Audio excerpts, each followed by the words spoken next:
Well, hey guys, I'm back, and I'm actually back again because I already did this. I did this outside. It was a beautiful day, and I hadn't done an outside video in a while. And I've been messing with manual settings on the camera a lot, and I just messed up the settings. That's all there is to it. When you really know what you're doing, that's great, and when you're just messing with it from time to time, it's not so great. And the video was totally just whited out because I had a bad f-stop setting going on. And you know what? I want you to take my word for it. I was funny. I was good. It was a great unboxing. It was. But anyway, I might for my Patreons, I might present the original unboxing just as a Patreon exclusive, just so they can see it, because I really liked it. It was good. But we've got the Going Gear EDC Club box, the premium box, and it's a good box. There were some issues with it. They had some sourcing issues, and turns out I had some boxes go to my old address before I had, the address before I had to move. And all my stuff was supposed to be forwarded by USPS, but I don't know, some of it is, some of it's not. So yeah, we missed a couple. This is for March. And even though I already did the whole unboxing and I know what's in here, I can be just as excited showing you guys what's in here, because I love EDC Club, because it's, I say this almost every time, we spin out of our outdoors survival, sort of mindset, whatever, and we get into the EDC mindset with this box, and they really do a great job giving us those kinds of items. And, I've really enjoyed this box since I started getting it. So I always put a link to Going Gear, because Going Gear is not just this box. Going Gear is they have a whole website where they sell all sorts of stuff. Some really cool stuff. And not an affiliate link or anything, just a link to the website, because whether you like this subscription or you just want to see what they have, if I have spent my own money somewhere, I'm comfortable telling you guys to go check it out. So let's see what is in this box for March. I've already thrown away some of the packaging to some of the items, unfortunately. But I have the list, and I have all the stuff, and we can look at it. We'll look at it all, and I'll go down the list, and I'll show you. And it's a good box. Oh, you can see stuff so much. So what I did basically is I reset the camera to factory settings and set it all back on automatic, so I can stop pretending like I know anything about cinematography or anything like that. And yeah. So we got two knives. We got a cool Olight, actually, which we just saw in their most recent sale. But this is pretty nifty. We got a super towel, and we've got something awesome by Tech Accessories. And we'll just go down the card, or the paper, as it were, and we'll talk about what we've got. So this is the premium box. So they've got a standard, and then they've got a premium. Oh, look at this. Oh, and the paper's not whited out. Never messing with factory settings again. So we've got the premium, which is bigger, better, faster, of course. Well worth the money, especially in this box. So we'll start with the standard, and it starts with a bird. And if you have not seen Bird before, and I know you have on this channel, going back a while. Now, I said this in the original unboxing. This box should look familiar to you in a different color. Anybody? What are you thinking? Right? And you should be thinking, oh, that looks Spyderco, because Bird is the lower end, budget friendly line from Spyderco. And just like a lot of fancy name brands that we know have their lower end brands, Spyderco, I feel like, was the first one to do it, because Bird has been around for well over 10 or 12 years now. I remember I got my first Bird in about 2011. So this is the knife that was in the Bird box, the Bird box. And this is the Meadowlark 2.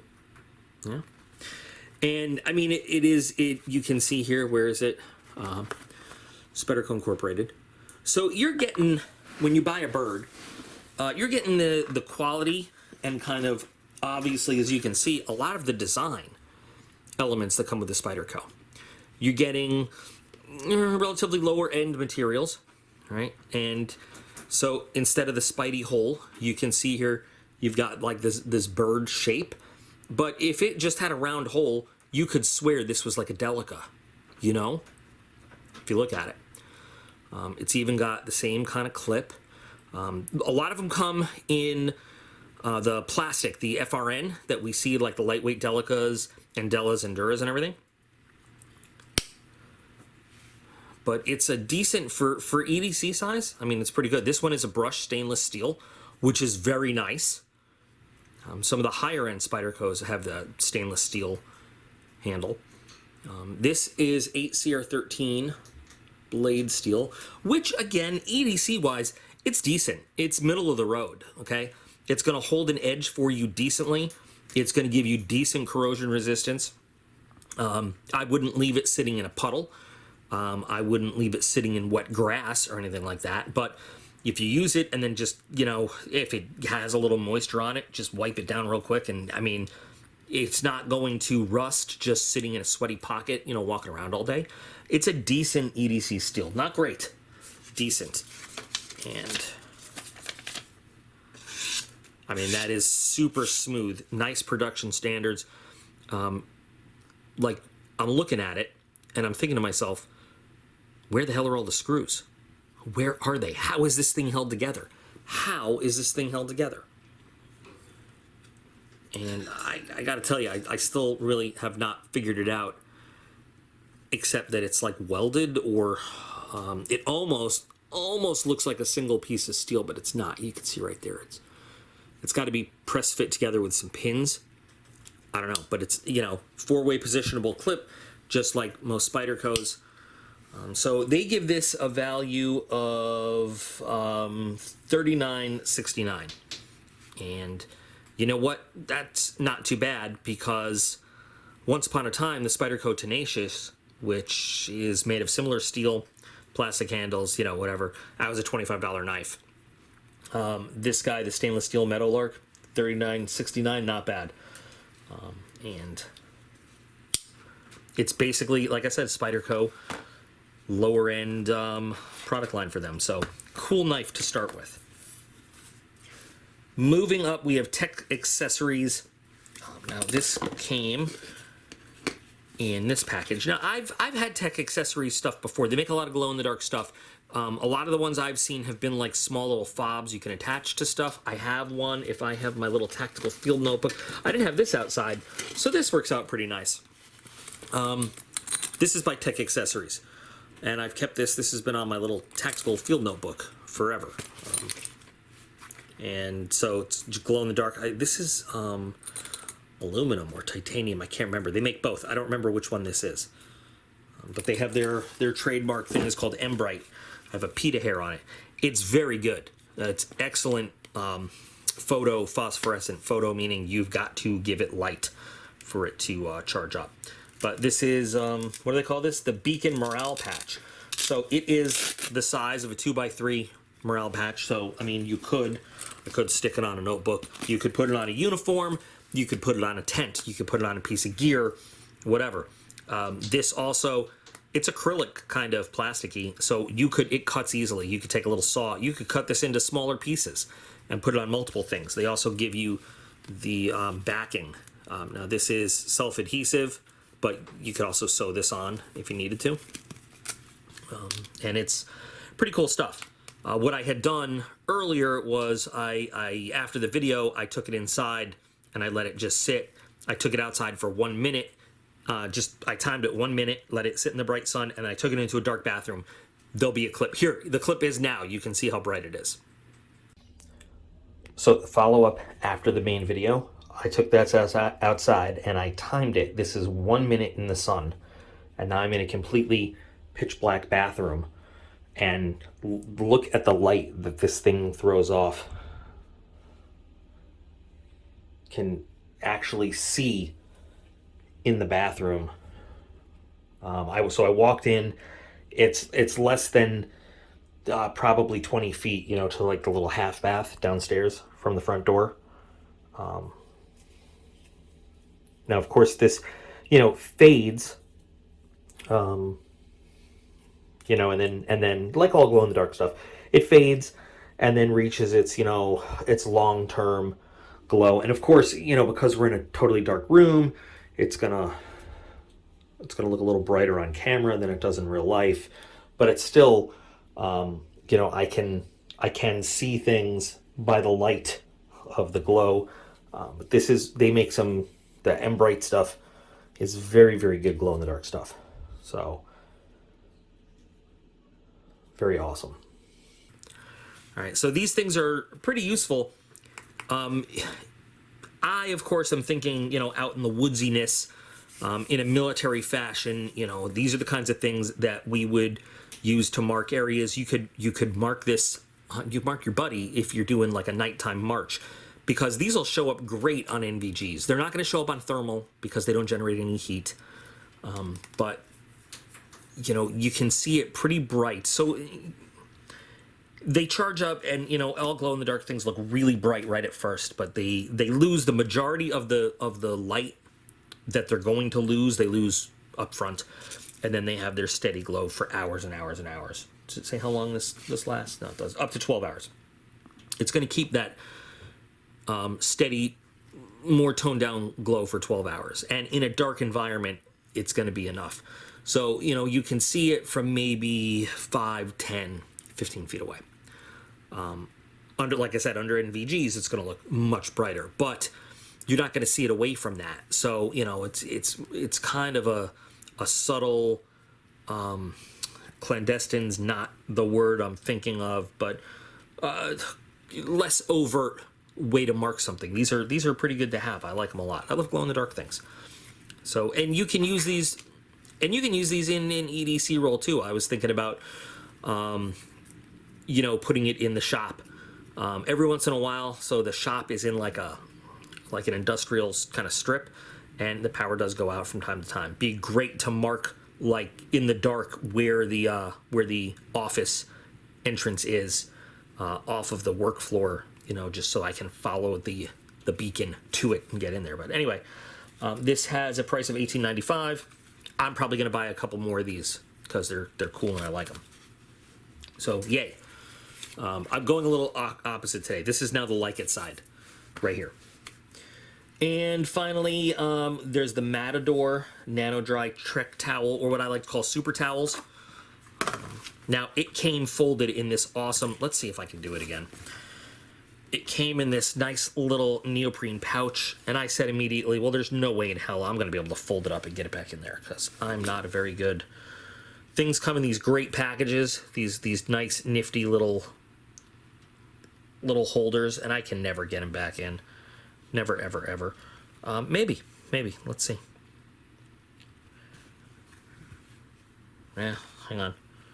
We're doing this. We're doing this in real time, so you can all see me struggle trying to fold this little guy up.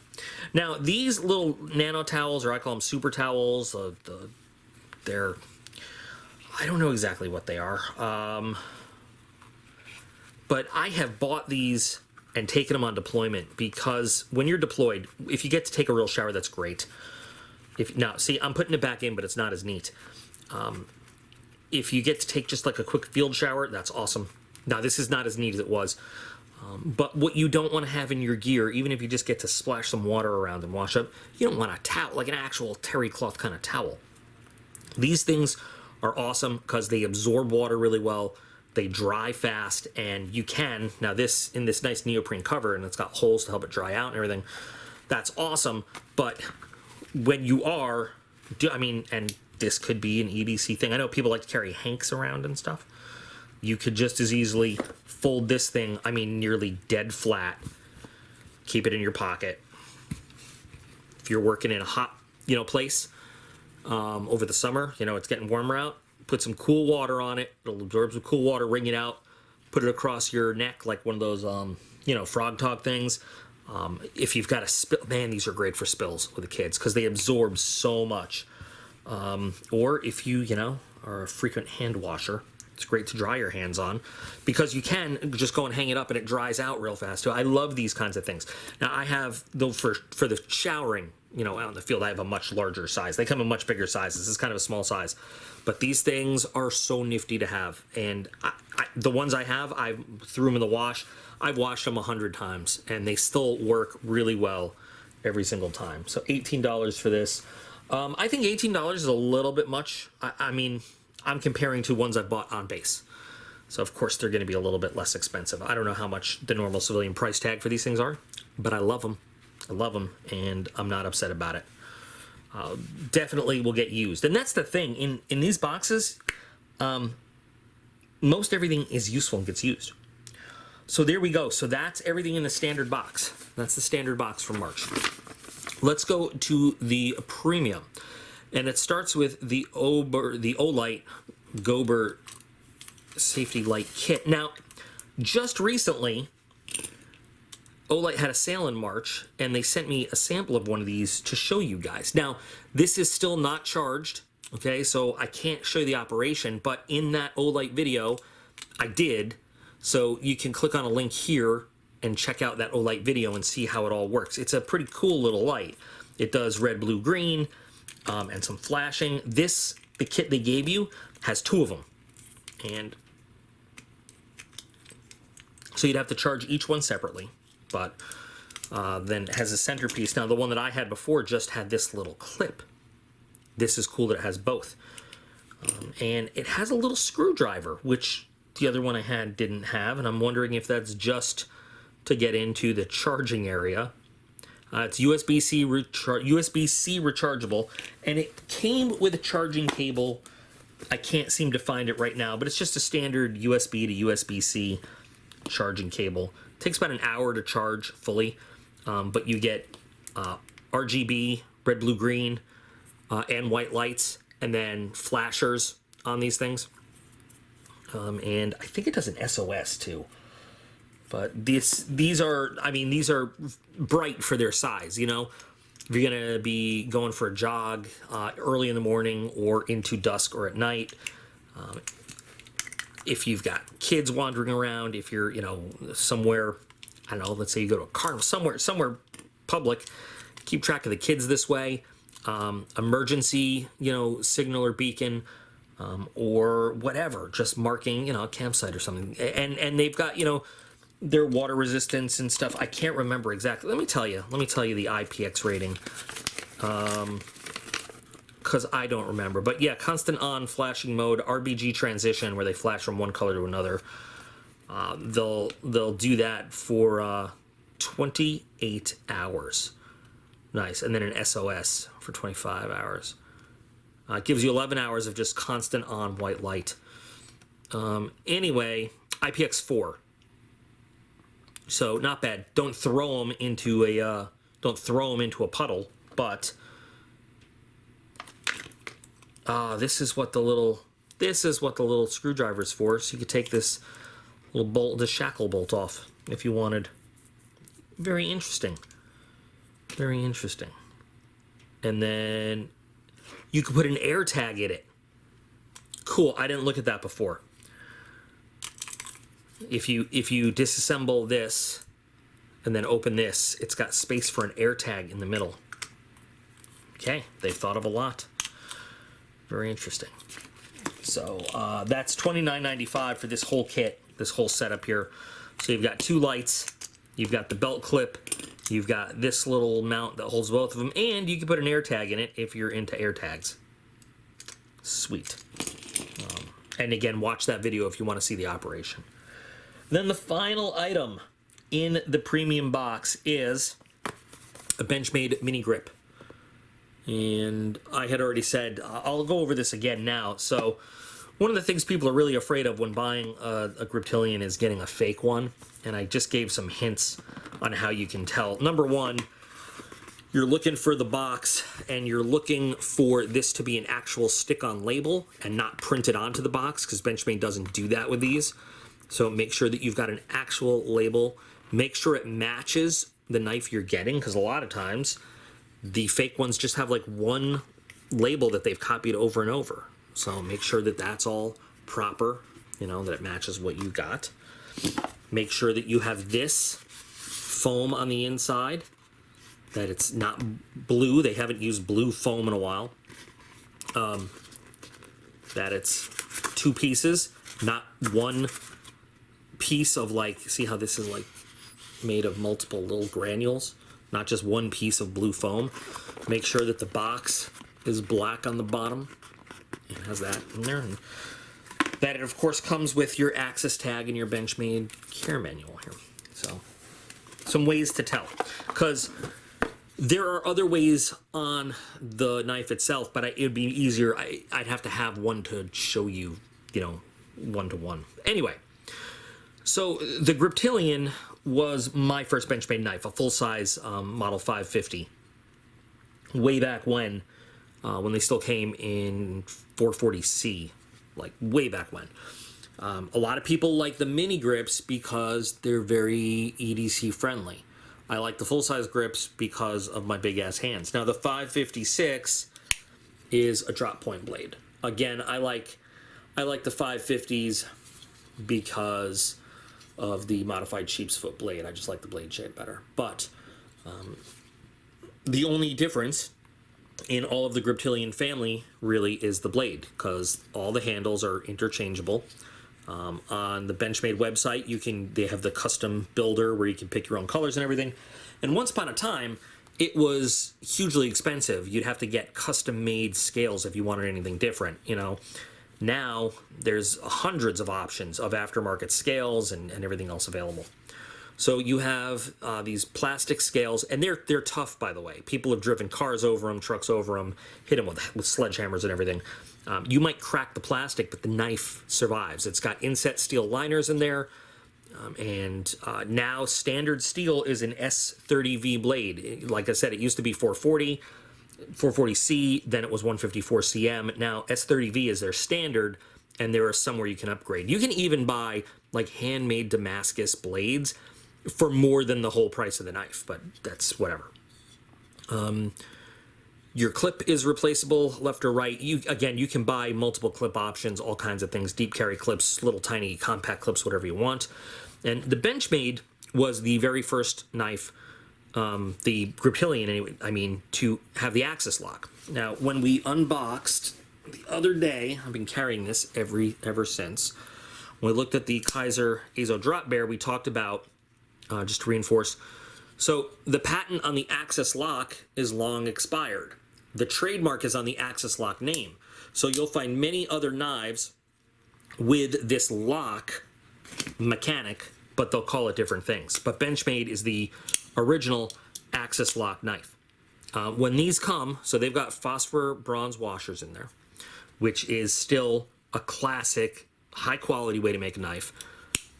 They are going to break in as you use the knife. And one of the things about a Benchmade Griptilian or any other Benchmade axis lock knife is that as those washers break in and get a little bit smoother, it very quickly becomes a single-hand operation knife. You just have to work with it a little bit. And again, being small, for me, it's a little harder to do, to use than a full-size, more of a full-size knife. These are about, this is a little bit bigger, so it's a little easier, but a full-size grip's a little bit easier for me. But a lot of people like to poo-poo the Griptilian because it's got plastic scales. Those same people fall in love with the bug out or the bailout. They all have plastic handles. You could buy aftermarket scales if you don't like it, but it's still a very, it's a classic Benchmade model at this point, And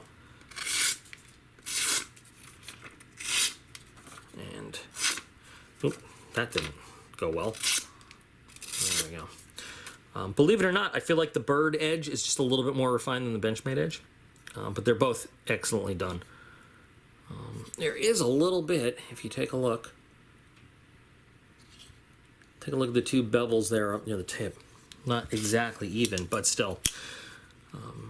So this is just fantastic to get in the box.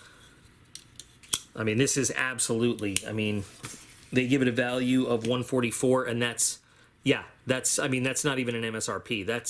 These things don't run cheap. Once upon a time, you could get a full-size Griptilian on base for about $80. And but those days are long since gone. So you guys got to believe me, man. I was much funnier. I had a lot of good jokes and comments in the outside unboxing. So I hope that the Patreon folks like seeing it. But great box. I'm so excited that we're back on track to getting this one. We got it all worked out. And I've got another box that I'm going to be restarting. Oh, by the way, we got 2 of these cool Going Gear stickers. I really like a nice finish on them and everything. So there we go. I feel like this box is one of the best money well spent of the month. I love this box. And when people ask me, when they're like, you know, what box should I invest in? I'm like, well, we got, you know, what scenario are you looking to buy the box for? And I always say, if it's for EDC related stuff, this is the one to go for. So I'm really happy to see this. So now I want to know from you guys, what do you think of this box? I just think it's a really well, I hate to use the word curated because it sounds so pretentious, but it's the word I'm going to use. A really well curated box every month, you know? I don't think I've really found a lot of fluff items, and a lot of the items that have come in this box, I genuinely do use, like, all the time, like, really good stuff. So I definitely want to know from you guys, what do you think? Good items, bad items, favorite items, least favorite items. Yeah. I can't wait to show you guys the box I'm resurrecting from years gone by that has been asked for a bunch of times that I'm going to hate, but you guys want to see, so we're going to do it. So anyway, thank you for watching, guys. Share your comments. Let me know what you think of this month. And remember that you guys are all absolutely awesome, and I appreciate every single one of you. And I'll be back again real soon.